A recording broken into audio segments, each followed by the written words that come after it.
Hello there, my dreamlings. It's the Sleepy Sorcerer, here to cast your nightly spell of cozy stories and magical adventures. Tonight, we'll journey deep into the heart of ancient Ireland, where the mists drift gently over emerald hills, and the soft lilt of old tales lingers on the breeze. The rain patters softly outside, like a lullaby from the land itself, inviting you to relax, breathe deeply, and let go of the day. Take a slow, calming breath in, and as you exhale, imagine yourself wrapped in a warm cloak, the cool Irish air brushing gently against your skin. The soft scent of wild heather and moss drifts by as we step into a world where myth and reality intertwine. We will wander through stories whispered for centuries, the enchanting Tuatha de Danaan, radiant beings of the other world, the tender yet sorrowful tale of the Children of Lir, transformed and carried on the winds of time, and the mystical journey of the three daughters of King O'Hara, where enchantment lies behind every shadowed glen and sparkling stream. Allow the stories to wash over you like the calming waves against the Irish coast, each word guiding you deeper into stillness and wonder. There is no rush here, dreamlings, just the soothing rhythm of ancient tales, the gentle hum of magic in the air, and the promise of peace at the end of our journey.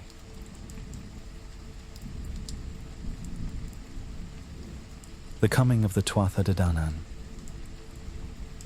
It was in a mist, the Tuatha de Danaan, the people of the gods of Dana, or as some called them, the men of Dea, came through the air and the high air to Ireland. It was from the north they came, and in the place they came from they had 4 cities where they fought their battle for learning, great Fallius, and shining Gorius, and Phineus, and rich Murius that lay to the south.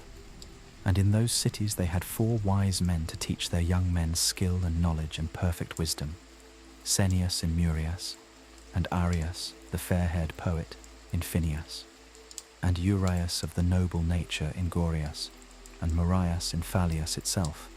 And they brought from those 4 cities their 4 treasures, a stone of virtue from Fallius that was called the Lir Fail, the stone of destiny, and from Gorius they brought a sword, and from Phineus a spear of victory, and from Marius the 4th treasure, the cauldron that no company ever went away from unsatisfied. It was Nuada, who was king of the Tuatha de Danaan at that time, but Manannan, son of Lir, was greater again.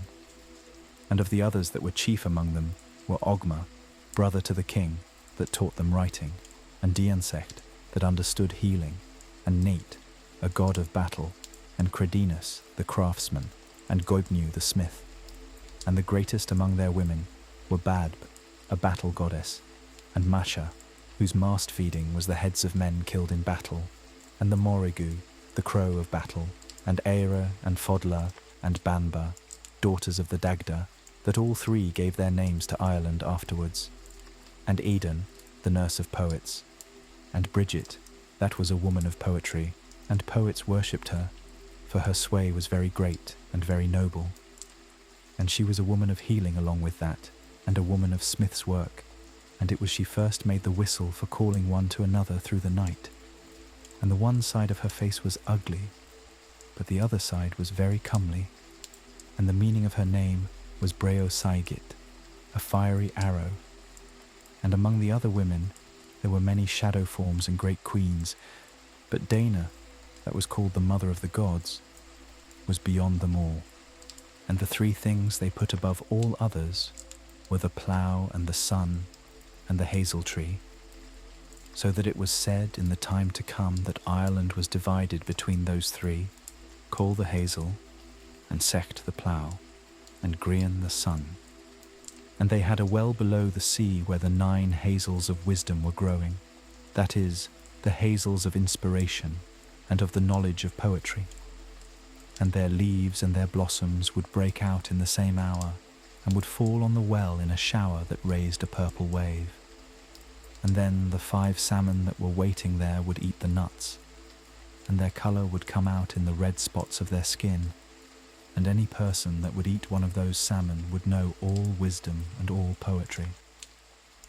And there were 7 streams of wisdom that sprang from that well and turned back to it again, and the people of many arts have all drank from that well. It was on the first day of Beltane, that is called now May Day, the Tuatha de Danaan came, and it was to the northwest of Connaught they landed. But the firbolgs, the men of the bag, that were in Ireland before them, and that had come from the south, saw nothing but a mist, and it lying on the hills. Eochaid, son of Urk, was king of the firbolgs at that time, and messengers came to him at Teamhair and told him there was a new race of people come into Ireland, but whether from the earth or the skies or on the wind was not known, and that they had settled themselves at Mag Rain. They thought there would be wonder on Eochaid when he heard that news, but there was no wonder on him, for a dream had come to him in the night, and when he asked his druids the meaning of the dream, it is what they said, that it would not be long till there would be a strong enemy coming against him. Then King Eochaid took counsel with his chief advisers, and it is what they agreed, to send a good champion of their own to see the strangers and to speak with them. So they chose out Sreng, that was a great fighting man, and he rose up and took his strong red-brown shield, and his 2 thick-handled spears, and his sword, and his head covering, and his thick iron club, and he set out from Teamhair, and went on towards the place the strangers were, at Mag Rain. But before he reached it, the watchers of the Tuatha de Danaan got sight of him, and they sent out one of their own champions, Bress, with his shield and his sword and his 2 spears, to meet him and to talk with him. So the 2 champions went one towards the other slowly, and keeping a good watch on one another, and wondering at one another's arms, till they came near enough for talking. And then they stopped, and each put his shield before his body and struck it hard into the ground, and they looked at one another over the rim. Bress was the first to speak, and when Sreng heard it was Irish he was talking, his own tongue, he was less uneasy, and they drew nearer and asked questions as to one another's family and race. And after a while they put their shields away, and it was what Sreng said, that he had raised his in dread of the thin, sharp spears Bress had in his hand, and Bress said he himself was in dread of the thick-handled spears he saw with Sreng, and he asked were all the arms of the firbolgs of the same sort. And Sreng took off the tyings of his spears to show them better, and Bress wondered at them, being so strong and so heavy, and so sharp at the sides, though they had no points. And Sreng told him the name of those spears was Krasek, and that they would break through shields and crush flesh and bones, so that their thrust was death or wounds that never healed. And then he looked at the sharp, thin, hard-pointed spears that were with Bress, and in the end they made an exchange of spears, the way the fighters on each side would see the weapons the others were used to. And it is the message Bress sent to the firbolgs, that if they would give up 1/2 of Ireland, his people would be content to take it in peace, but if they would not give up that much, there should be a battle. And he and Sreng said to one another that whatever might happen in the future, they themselves would be friends. Sreng went back then to Teamhair and gave the message and showed the spear. And it is what he advised his people, to share the country, and not to go into battle with a people that had weapons so much better than their own. But Eochaid and his chief men consulted together, and they said in the end, "We will not give up the half of the country to these strangers, for if we do," they said, "they will soon take the whole." Now, as to the men of Dea, when Bress went back to them and showed them the heavy spear, and told them of the strong, fierce man he had got it from, and how sturdy he was and well armed, they thought it likely there would soon be a battle. And they went back from where they were to a better place, farther west in Connaught, and there they settled themselves and made walls and ditches on the plain of Magnia, where they had the great mountain, Belgata, in their rear. And while they were moving there and putting up their walls, 3 queens of them, Badbi and Macha and the Morrigu, went to Teamhair where the firbolgs were making their plans. and by the power of their enchantments they brought mists and clouds of darkness over the whole place, and they sent showers of fire and of blood over the people, the way they could not see or speak with one another through the length of 3 days. But at the end of that time, the 3 druids of the Firbolgs, Gazarn and Gnathach and Ingnathach, broke the enchantment. The Firbolgs gathered their men together then, and they came with their 11 battalions, and took their stand at the eastern end of the plain of Magnia. And Nuada, king of the men of Dea, sent his poets to make the same offer he made before, to be content with the half of the country if it was given up to him. King Eochaid bade the poets to ask an answer of his chief men that were gathered there, and when they heard the offer, they would not consent. So the messengers asked them when would they begin the battle. "We must have a delay," they said, "for we want time to put our spears and our armor in order, and to brighten our helmets, and to sharpen our swords, and to have spears made like the ones you have. And as to yourselves," they said, "you will be wanting to have spears like our Krazeks made for you." So they agreed then to make a delay of 1/4 of a year for preparation. It was on a midsummer day they began the battle. 3 times 9 hurlers of the Tuatha de Danaan went out against 3 times 9 hurlers of the Firbolgs, and they were beaten, and every one of them was killed. And the king, Eochaid, sent a messenger to ask would they have the battle every day or every second day. And it is what Nuada answered, that they would have it every day, but there should be just the same number of men fighting on each side. Eochaid agreed to that, but he was not well pleased, for there were more men of the Firbolgs than of the men of Dea. So the battle went on for 4 days, and there were great feats done on each side, and a great many champions came to their death. But for those that were alive at evening, the physicians on each side used to make a bath of healing, with every sort of healing plant or herb in it, the way they would be strong and sound for the next day's fight. And on the 4th day, the men of Dea got the upper hand, and the Firbolgs were driven back. And a great thirst came on Eochaid, their king, in the battle, and he went off the field looking for a drink, and 350s of his men protecting him.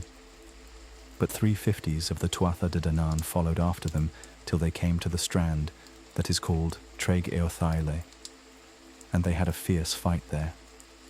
And at the last King Eochaid fell, and they buried him there, and they raised a great heap of stones over his grave.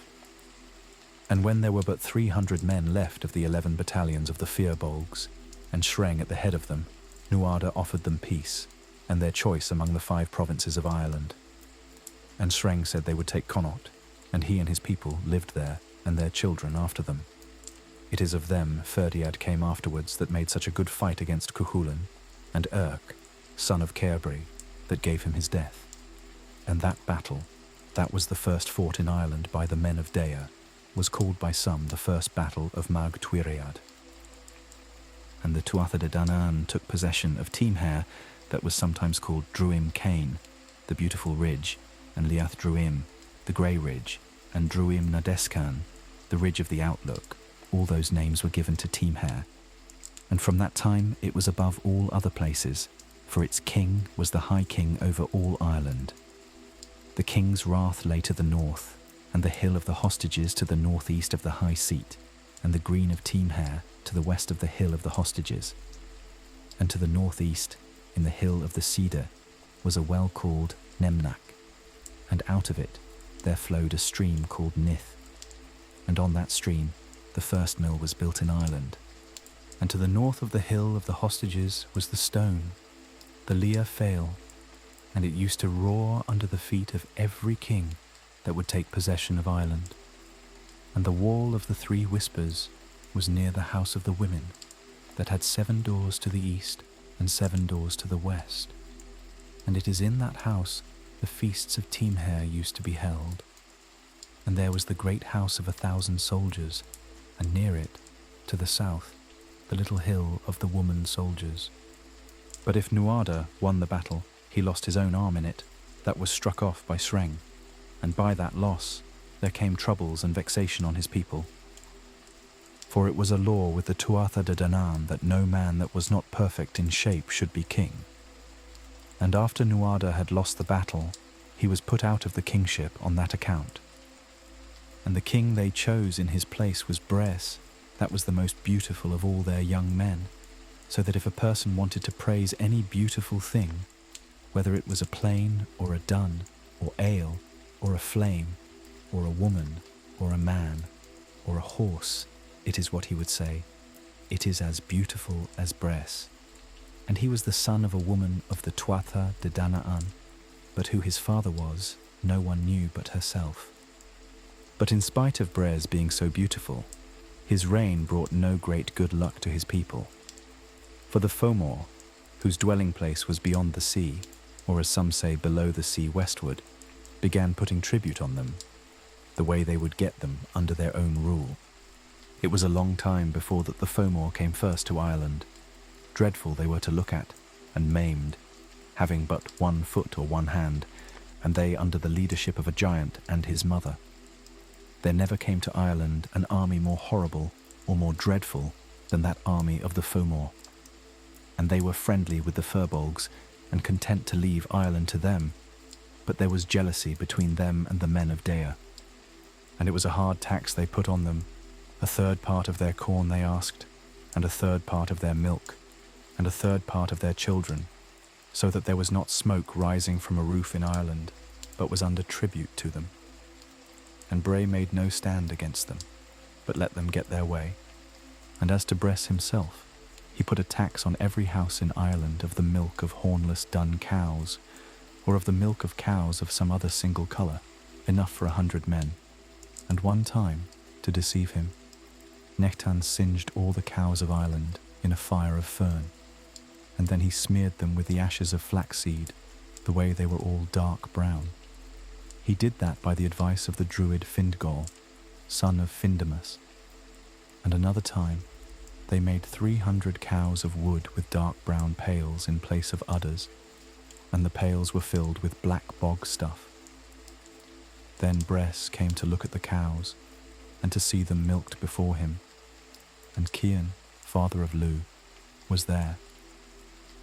And when they were milked, it was the bog stuff that was squeezed out, and Bres took a drink of it, thinking it to be milk, and he was not the better of it for a long time. And there was another thing against Bres. He was no way open-handed, and the chief men of the Tuatha de Danaan grumbled against him, for their knives were never greased in his house, and however often they might visit him, there was no smell of ale on their breath. And there was no sort of pleasure or merriment in his house, and no call for their poets, or singers, or harpers, or pipers, or hornblowers, or jugglers, or fools. And as to the trials of strength they were used to see between their champions, the only use their strength was put to now was to be doing work for the king. Ogma himself, the shining poet, was under orders to bring firing to the palace every day for the whole army from the islands of Mod, and he so weak for want of food that the sea would sweep away 2/3 of his bundle every day. And as to the Dagda, he was put to build raths, for he was a good builder, and he made a trench round Rathbrazer, and he used often to be tired at the work, and one time he nearly gave in altogether for want of food, and this is the way that happened. He used to meet in the house an idle blind man, Cridenbell his name was, that had a sharp tongue, and that coveted the Dagda's share of food, for he thought his own to be small beside it. So he said to him, "For the sake of your good name, let the 3 best bits of your share be given to me." And the Dagda gave into that every night, but he was the worse of it, for what the blind man called a bit would be the size of a good pig, and with his 3 bits he would take a full 1/3 of the whole.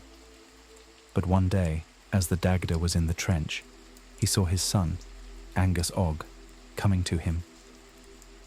"That is a good meeting," said Angus. "But what is on you? For you have no good appearance today." "There is a reason for that," said the Dagda. "For every evening, Cridenbell, the blind man, makes a demand for the 3 best bits of my share of food and takes them from me. I will give you an advice, said Angus. He put his hand in his bag then and took out 3 pieces of gold and gave them to him. Put these pieces of gold into the 3 bits you will give this evening to Credenbell, he said, and they will be the best bits in the dish, and the gold will turn within him the way he will die. So in the evening the Dagda did that, and no sooner had Credenbell swallowed down the gold than he died. Some of the people said then to the king, "The Dagda has killed Credenbell, giving him some deadly herb." The king believed that, and there was anger on him against the Dagda, and he gave orders he should be put to death. But the Dagda said, "You are not giving the right judgment of a prince." And he told all that had happened, and how Credenbell used to say, "Give me the 3 best bits before you, for my own share is not good tonight." And on this night, he said, the 3 pieces of gold were the best things before me, and I gave them to him, and he died. The king gave orders then to have the body cut open, and they found the gold inside it, and they knew it was the truth the Dagda had told. And Angus came to him again the next day, and he said, "Your work will soon be done, and when you are given your wages, take nothing they may offer you till the cattle of Ireland are brought before you, and choose out a heifer then, black and black-maned, that I will tell you the signs of." So when the Dagda had brought his work to an end, and they asked him what reward he wanted, he did as Angus had bidden him, and that seemed folly to Brez. He thought the Dagda would have asked more than a heifer of him. There came a day at last when a poet came to look for hospitality at the king's house, Corpre, son of Etain, poet of the Tuatha de Danaan, and it is how he was treated. He was put in a little dark, narrow house where there was no fire, or furniture, or bed. And for a feast, 3 small cakes, and they dry, were brought to him on a little dish. When he rose up on the morrow, he was no way thankful, and as he was going across the green, it is what he said: "Without food ready on a dish, without milk enough for a calf to grow on, without shelter, without light in the darkness of night, without enough to pay a storyteller, may that be the prosperity of Bress." And from that day there was no good luck with Bress, but it is going down he was forever after. And that was the first satire ever made in Ireland. Now as to Nuada. After his arm being struck off, he was in his sickness for a while, and then Diansecht, the healer, made an arm of silver for him, with movement in every finger of it, and put it on him. And from that he was called Nuada Argatlama, of the silver hand, forever after. Now Maiach, son of Diansecht, was a better hand at healing than his father, and had done many things. He met a young man, having but one eye, at Teamhair one time, and the young man said, "If you are a good physician, you will put an eye in the place of the eye I lost." "I could put the eye of that cat in your lap in its place," said Miach. "I would like that well," said the young man. So Miach put the cat's eye in his head, but he would as soon have been without it after. For when he wanted to sleep and take his rest, it is then the eye would start at the squeaking of the mice, or the flight of the birds, or the movement of the rushes. And when he was wanting to watch an army or a gathering, it is then it was sure to be in a deep sleep. And Maiach was not satisfied with what his father had done to the king, and he took Nuada's own hand that had been struck off, and brought it to him, and set it in its place. And he said, "Joint to joint, and sinew to sinew." 3 days and 3 nights he was with the king. The first day he put the hand against his side, and the second day against his breast, till it was covered with skin. And the third day he put bulrushes that were blackened in the fire on it, and at the end of that time the king was healed. But Diansecht was vexed when he saw his son doing a better cure than himself, and he threw his sword at his head, that it cut the flesh, but the lad healed the wound by means of his skill. Then Diancecht threw it a second time, that it reached the bone, but the lad was able to cure the wound. Then he struck him the third time and the fourth, till he cut out the brain, for he knew no physician could cure him after that blow. And Miach died, and he buried him, and herbs grew up from his grave, to the number of his joints and sinews, 365. And Ermed, his sister, came and spread out her cloak, and laid out the herbs in it, according to their virtue. But Diancecht saw her doing that, and he came and mixed up the herbs, so that no one knows all their right powers to this day. Then, when the Tuatha de Danaan saw Nuada, as well as he was before, they gathered together to Teamhair, where Bres was, and they bade him give up the kingship, for he had held it long enough. So, he had to give it up, though he was not very willing, and Nuada was put back in the kingship again. There was great vexation on Bres then, and he searched his mind to know how could he be avenged on those that had put him out, and how he could gather an army against them. And he went to his mother, Eri, daughter of Delbaith, and bade her tell him what his race was. "I know that well," she said, and she told him then that his father was a king of the Fomor, Elathan, son of Dalbaish, and that he came to her one time over a level sea in some great vessel that seemed to be of silver, but she could not see its shape, and he himself, having the appearance of a young man with yellow hair, and his clothes sewed with gold, and 5 rings of gold about his neck. And she that had refused the love of all the young men of her own people, gave him her love, and she cried when he left her. And he gave her a ring from his hand, and bade her give it only to the man whose finger it would fit, and he went away then the same way as he had come. And she brought out the ring then to Bres, and he put it round his middle finger, and it fitted him well. And they went then together to the hill where she was the time she saw the silver vessel coming, and down to the strand. And she and Bres and his people set out for the country of the Fomor. And when they came to that country, they found a great plain with many gatherings of people on it. And they went to the gathering that looked the best. And the people asked, where did they come from? And they said they were come from Ireland. Have you hounds with you? They asked them then, for it was the custom at that time, when strangers came to a gathering, to give them some friendly challenge. We have hounds, said Bres. So the hounds were matched against one another, and the hounds of the Tuatha de Danaan were better than the hounds of the Fomor. Have you horses for a race? They asked then. We have, said Bres, and the horses of the Tuatha de Danaan beat the horses of the Fomor. Then they asked, was anyone among them a good hand with the sword? And they said, Bres was the best. But when he put his hand to his sword, Elathan, his father, that was among them, knew the ring. And he asked, who was this young man? Then his mother answered him and told the whole story, and that Bres was his own son. There was sorrow on his father then, and he said, what was it drove you out of the country you were king over? And Bres said, nothing drove me out but my own injustice and my own hardness. I took away their treasures from the people, and their jewels, and their food itself. And there were never taxes put on them, before I was their king. That is bad, said his father. It is of their prosperity you had a right to think more than of your own kingship, and their goodwill would be better than their curses, he said. And what is it you are come to look for here? I am come to look for fighting men, said Bres, that I may take Ireland by force.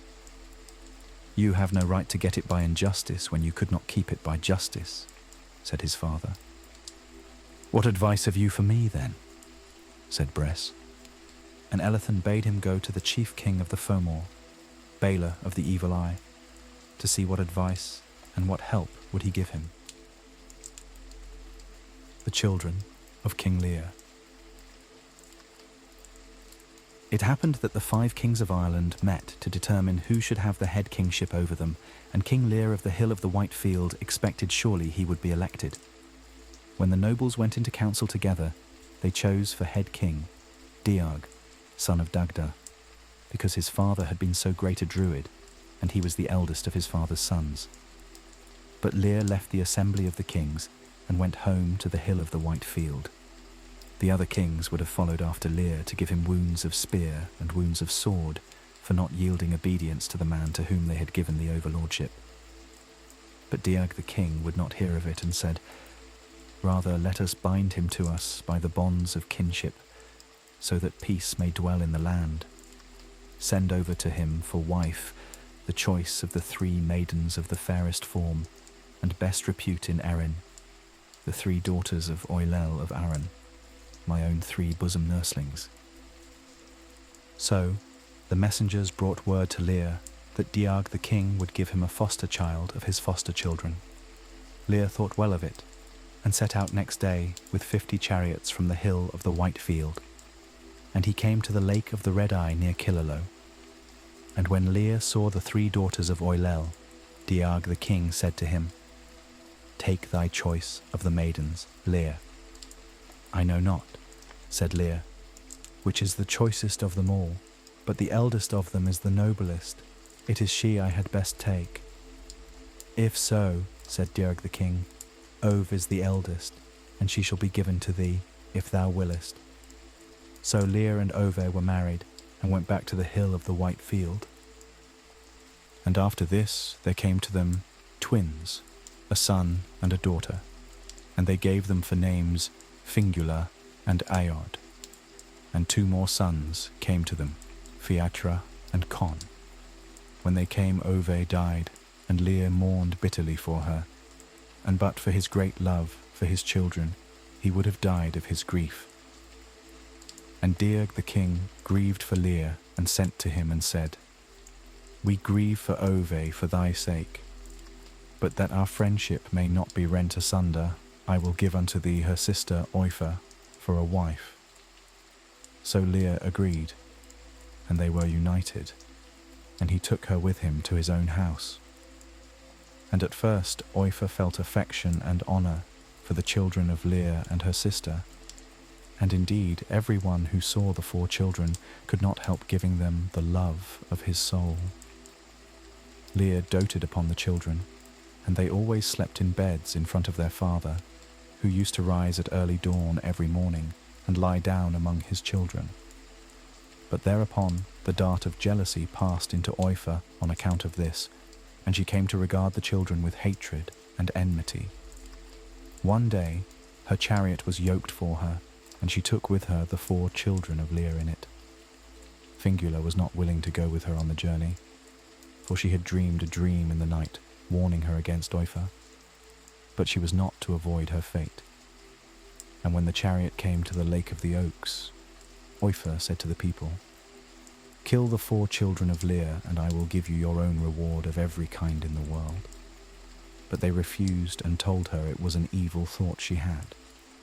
Then she would have raised a sword herself to kill and destroy the children, but her own womanhood and her weakness prevented her. So she drove the children of Lir into the lake to bathe, and they did as Oifa told them. As soon as they were upon the lake, she struck them with a druid's wand of spells and wizardry, and put them into the forms of 4 beautiful, perfectly white swans, and she sang this song over them.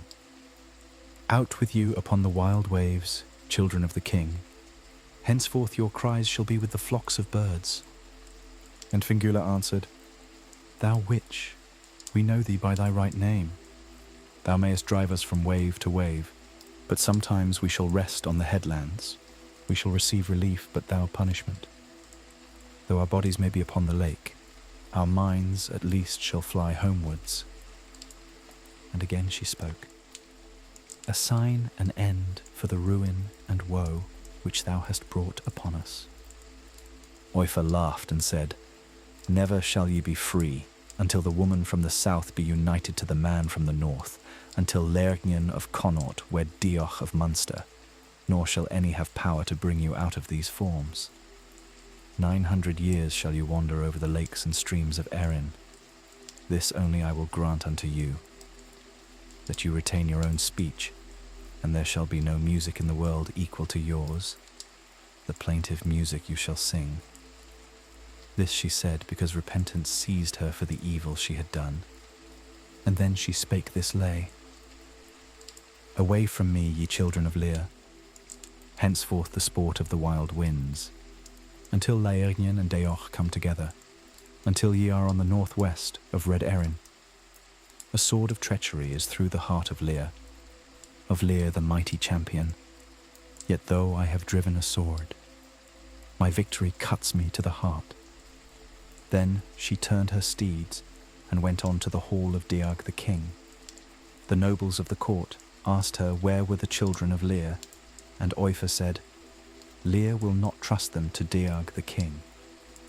But Deag thought in his own mind that the woman had played some treachery upon them, and he accordingly sent messengers to the hall of the White Field. Lir asked the messengers, Wherefore are ye come? To fetch thy children, Lir, said they. Have they not reached you with Oifa? Said Lir. Children of Lir, children of Lir. They have not, said the messengers, and Oifa said it was you would not let the children go with her.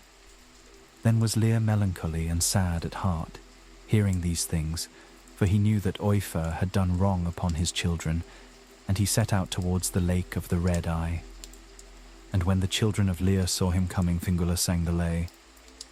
Welcome the cavalcade of steeds, approaching the lake of the Red Eye, a company dread and magical, surely seek after us.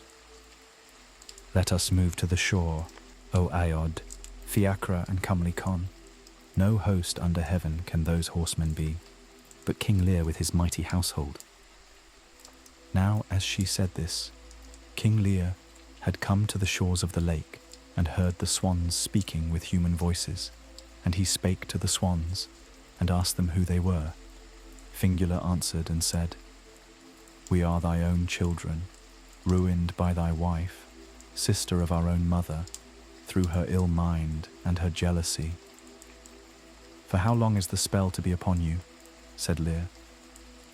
None can relieve us till the woman from the south and the man from the north come together, till Laernion of Connaught wed Deoch of Munster.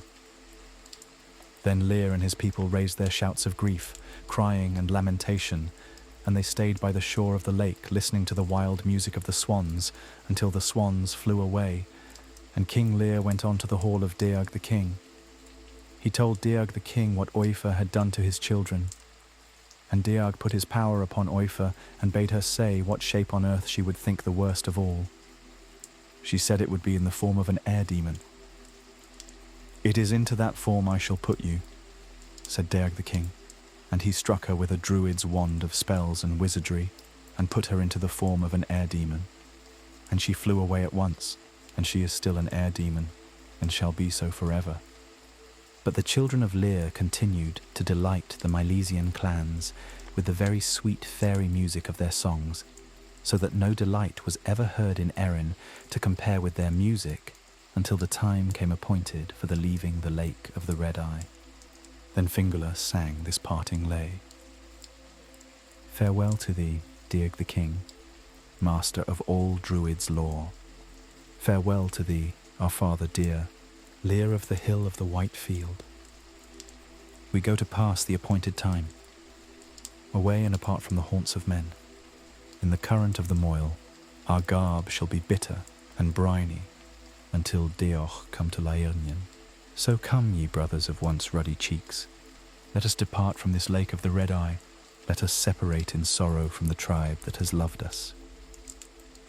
And after they took to flight, flying highly, lightly, aerially, till they reached the Moyle, between Erin and Albane. The men of Erin were grieved at their leaving, and it was proclaimed throughout Erin that henceforth no swan should be killed. Then they stayed all solitary, all alone, filled with cold and grief and regret, until a thick tempest came upon them, and Fingula said, Brothers, let us appoint a place to meet again if the power of the winds separate us. And they said, Let us appoint to meet, O sister, at the Rock of the Seals. Then the waves rose up and the thunder roared, the lightnings flashed, the sweeping tempest passed over the sea, so that the children of Lir were scattered from each other over the great sea. There came, however, a placid calm after the great tempest, and Fingula found herself alone, and she said this lay: Woe upon me that I am alive. My wings are frozen to my sides. O beloved three, who hid under the shelter of my feathers, until the dead come back to the living. I and the three shall never meet again. And she flew to the lake of the seals, and soon saw Conn coming towards her with heavy step and drenched feathers, and Fiachra also, cold and wet and faint, and no word could they tell, so cold and faint were they.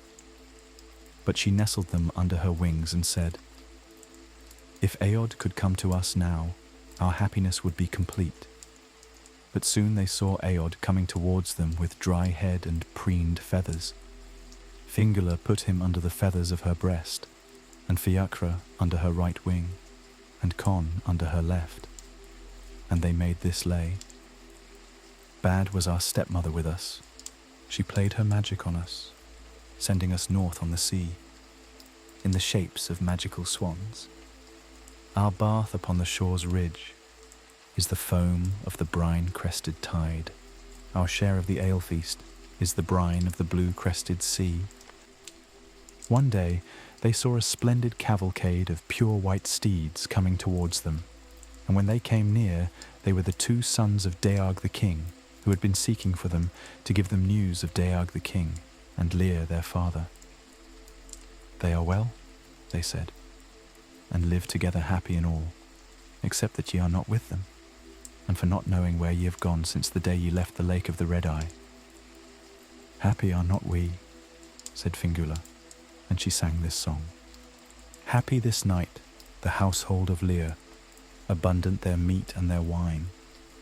But the children of Lir, what is their lot? For bedclothes we have our feathers, and as for our food and our wine, the white sand and the bitter brine, Fiachra's bed and Conn's place. Under the cover of my wings on the moil, Aod has the shelter of my breast, and so side by side we rest. So the sons of Deag the king came to the hall of Lir, and told the king the condition of his children. Then the time came for the children of Lir to fulfill their lot, and they flew in the current of the Moyle to the bay of Eris, and remained there till the time of their fate. And then they flew to the hill of the white field, and found all desolate and empty, with nothing but unroofed green raths and forests of nettles, no house, no fire, no dwelling place. The 4 came close together, and they raised 3 shouts of lamentation aloud, and Fingula sang this lay. Uchon, it is bitterness to my heart to see my father's place forlorn. No hounds, no packs of dogs, no women, and no valiant kings. No drinking horns, no cups of wood, no drinking in its lightsome halls. Uchon, I see the state of this house, that its lord our father lives no more. Much have we suffered in our wandering years, by winds buffeted, by cold frozen.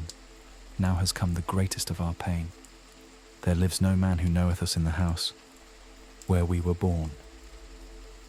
So the children of Lir flew away to the glory isle of Brandon the Saint, and they settled upon the Lake of the Birds, until the holy Patrick came to Erin, and the holy MacHaug came to Glory Isle.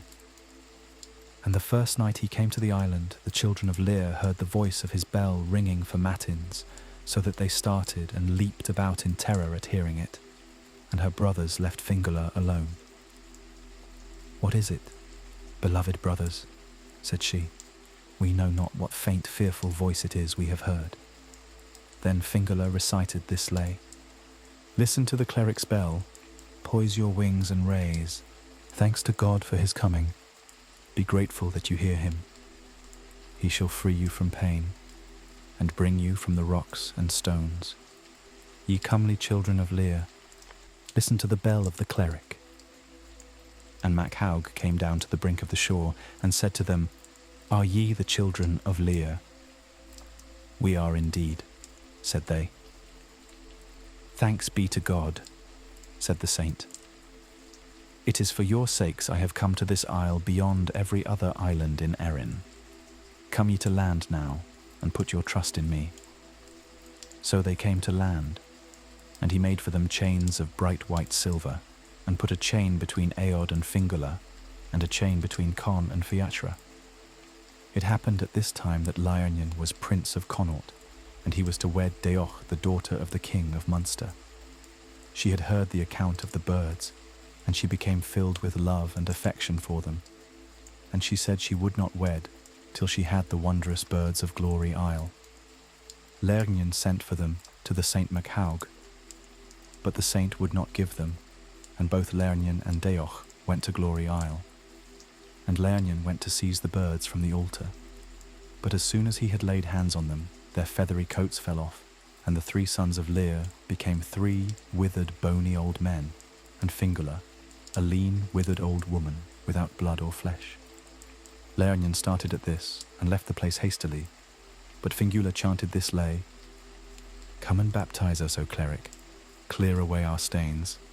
This day I see our grave, Fiachra and Con on each side, and in my lap, between my 2 arms, place Aod, my beauteous brother." After this lay, the children of Lir were baptized, and they died, and were buried as Fingula had said, Fiachra and Con on either side, and Aod before her face. A cairn was raised for them, and on it their names were written in runes. And that is the fate of the children of Lir. The 3 daughters of King O'Hara. There was a king in Desmond whose name was Coluath O'Hara, and he had 3 daughters. On a time when the king was away from home, the eldest daughter took a thought that she'd like to be married. So she went up in the castle, put on the cloak of darkness which her father had, and wished for the most beautiful man under the sun as a husband for herself. She got her wish. For scarcely had she put off the cloak of darkness, when there came, in a golden coach with 4 horses, 2 black and 2 white, the finest man she had ever laid eyes on, and took her away. When the second daughter saw what had happened to her sister, she put on the cloak of darkness, and wished for the next best man in the world as a husband. She put off the cloak, and straightway there came, in a golden coach with 4 black horses, a man nearly as good as the first, and took her away. The third sister put on the cloak, and wished for the best white dog in the world. Presently he came, with 1 man attending, in a golden coach and 4 snow-white horses, and took the youngest sister away. When the king came home, the stable boy told him what had happened while he was gone. He was enraged beyond measure when he heard that his youngest daughter had wished for a white dog and gone off with him. When the first man brought his wife home, he asked, "In what form will you have me in the daytime, as I am now in the daytime, or as I am now at night?" "As you are now in the daytime." So the first sister had her husband as a man in the daytime, but at night he was a seal. The second man put the same question to the middle sister and got the same answer. So the second sister had her husband in the same form as the first. When the third sister came to where the white dog lived, he asked her, "How will you have me to be in the daytime, as I am now in the day, or as I am now at night?" "As you are now in the day." So the white dog was a dog in the daytime, but the most beautiful of men at night. After a time, the third sister had a son, and one day, when her husband was going out to hunt, he warned her that if anything should happen the child, not to shed a tear on that account. While he was gone, a great grey crow that used to haunt the place came and carried the child away when it was a week old. Remembering the warning, she shed not a tear for the loss. All went on as before till another son was born. The husband used to go hunting every day, and again he said she must not shed a tear if anything happened. When the child was a week old, a great grey crow came and bore him away. But the mother did not cry or drop a tear, all went well till a daughter was born. When she was a week old, a great grey crow came and swept her away. This time, the mother dropped one tear on a handkerchief, which she took out of her pocket, and then put back again. When the husband came home from hunting and heard what the crow had done, he asked the wife, "Have you shed tears this time?" "I have dropped one tear," said she. Then he was very angry, for he knew what harm she had done by dropping that one tear. Soon after, their father invited the three sisters to visit him and be present at a great feast in their honor. They sent messages, each from her own place, that they would come. The king was very glad at the prospect of seeing his children, but the queen was grieved and thought it a great disgrace that her youngest daughter had no one to come home with her but a white dog. The white dog was in dread that the king wouldn't leave him inside with the company, but would drive him from the castle to the yard, and that the dogs outside wouldn't leave a patch of skin on his back, but would tear the life out of him. The youngest daughter comforted him. "There is no danger to you," said she, "for wherever I am, you'll be, and wherever you go, I'll follow and take care of you."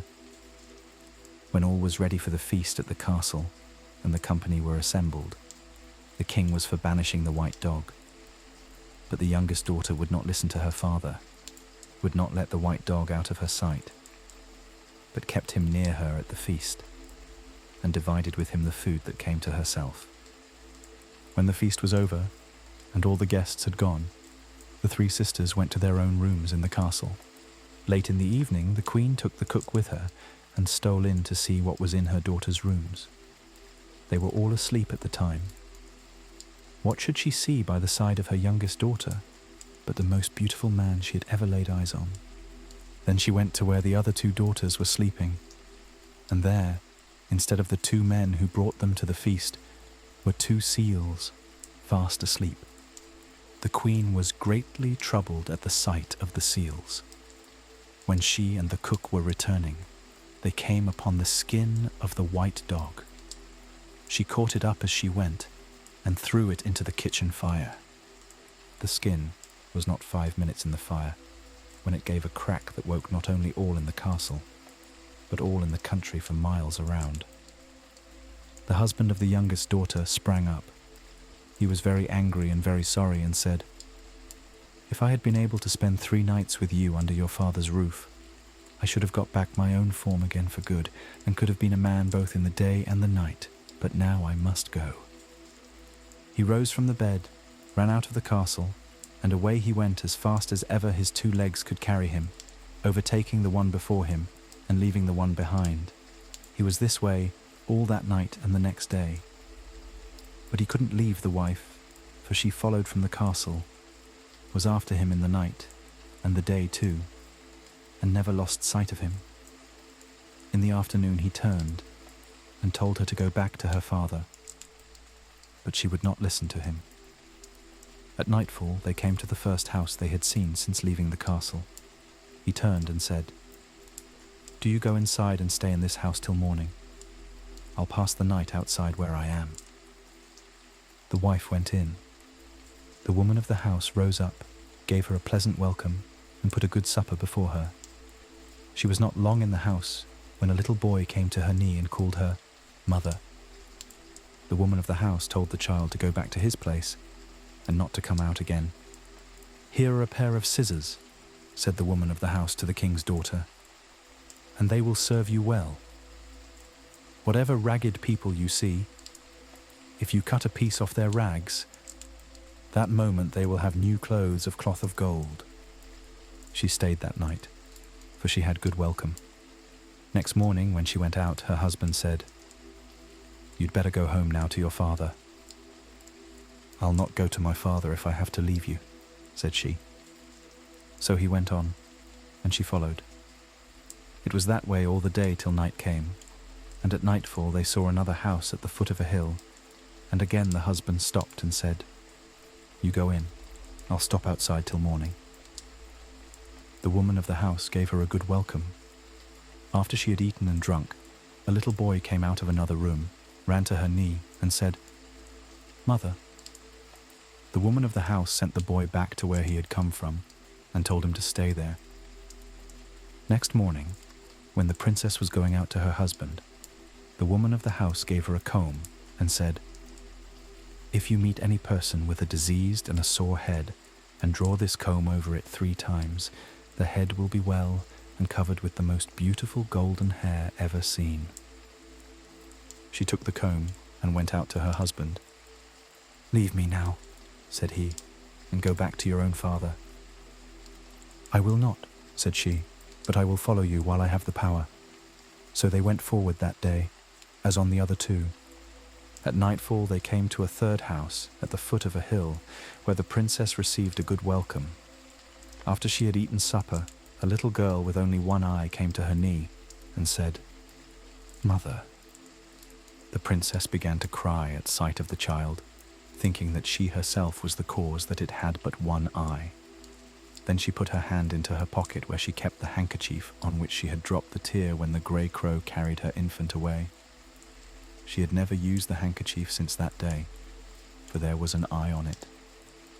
She opened the handkerchief and put the eye in the girl's head.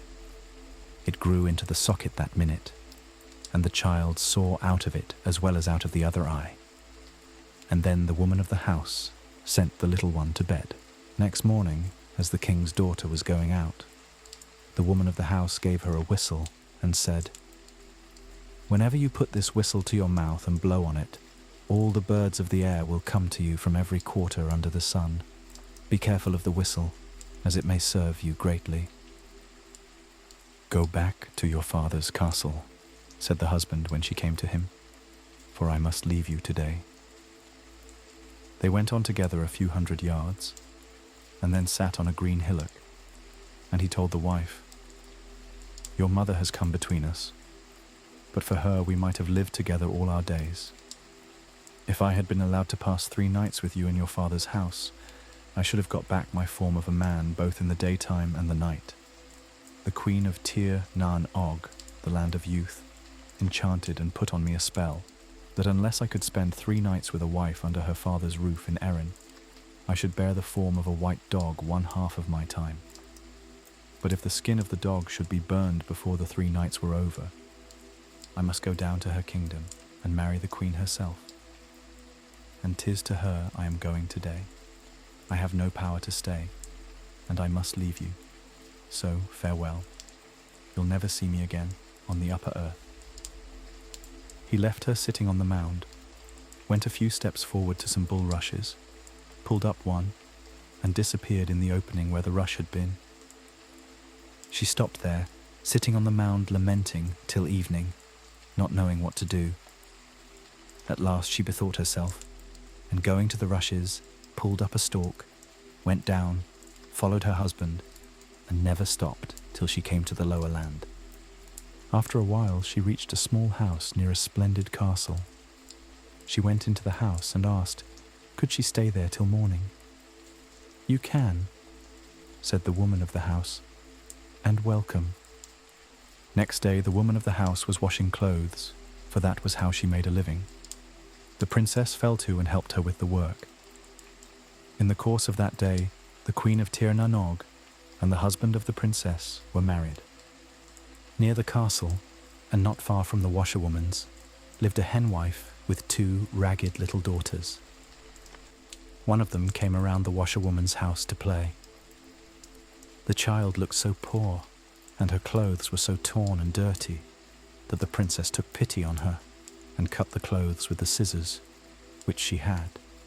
That moment, the most beautiful dress of cloth of gold ever seen on woman or child in that kingdom was on the henwife's daughter. When she saw what she had on, the child ran home to her mother as fast as ever she could go. "Who gave you that dress?" asked the henwife. "A strange woman that is in that house beyond," said the little girl, pointing to the washerwoman's house. The henwife went straight to the queen of Tir Nan Og and said, "There is a strange woman in the place, who will be likely to take your husband from you, unless you banish her away or do something to her, for she has a pair of scissors different from anything ever seen or heard of in this country." When the queen heard this, she sent word to the princess that, unless the scissors were given up to her without delay, she would have the head off her.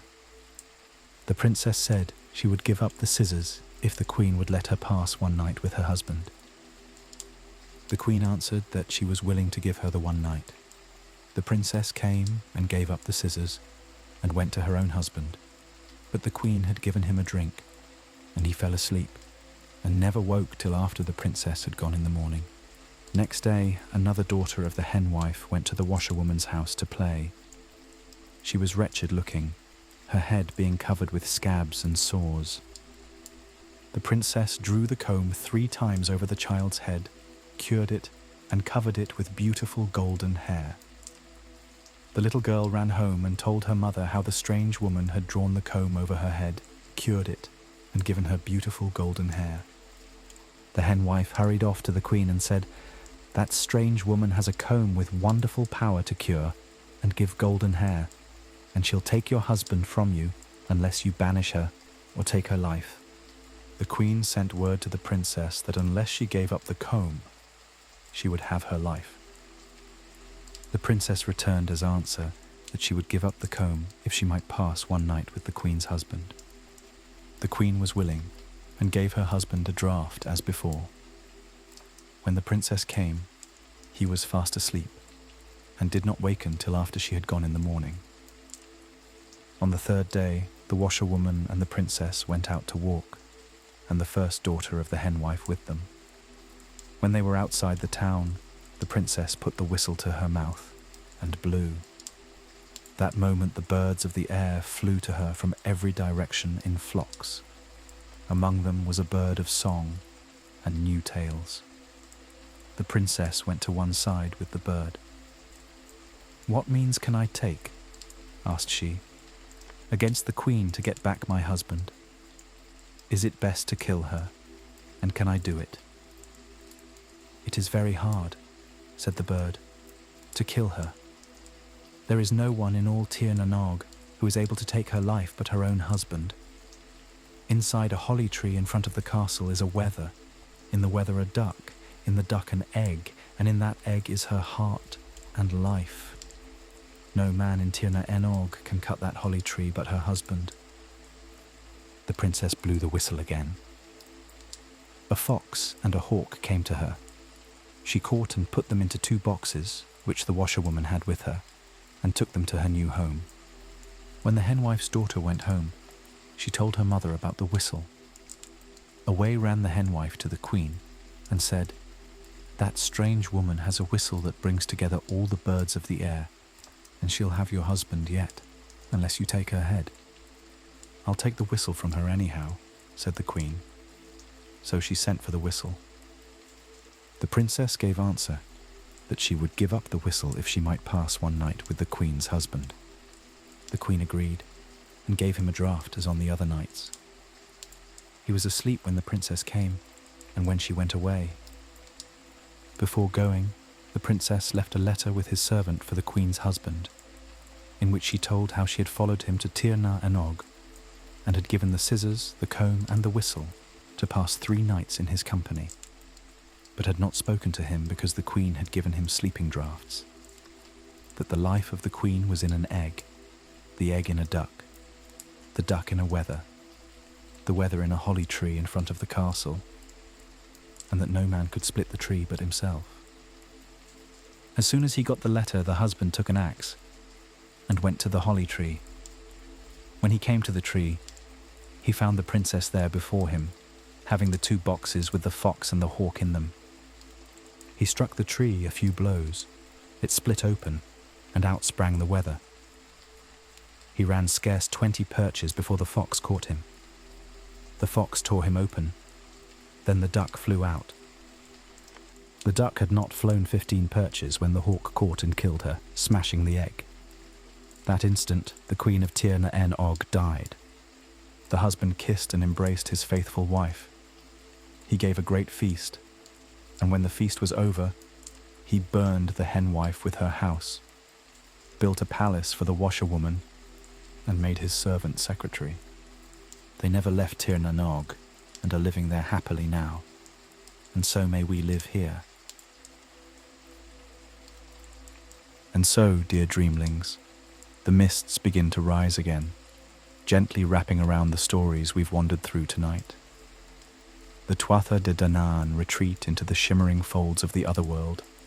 The swan song of the Children of Lir lingers softly in the distance, and the paths trodden by the daughters of King O'Hara fade into the moonlit hills. Let the warmth of these ancient tales cradle you as you drift further into rest, each breath slower, each moment softer. Feel the weight of your body sink into the bed, the gentle pull of sleep wrapping you in its comforting embrace. The rain outside continues its tender lullaby, a constant reminder that you are safe, calm, and surrounded by the magic of timeless stories. Thank you for joining me, dreamlings. May your dreams be filled with shimmering forests, quiet lakes, and the soft glow of fairy lights dancing through the night. Until next time, rest well, and remember, magic is never far away. Good night.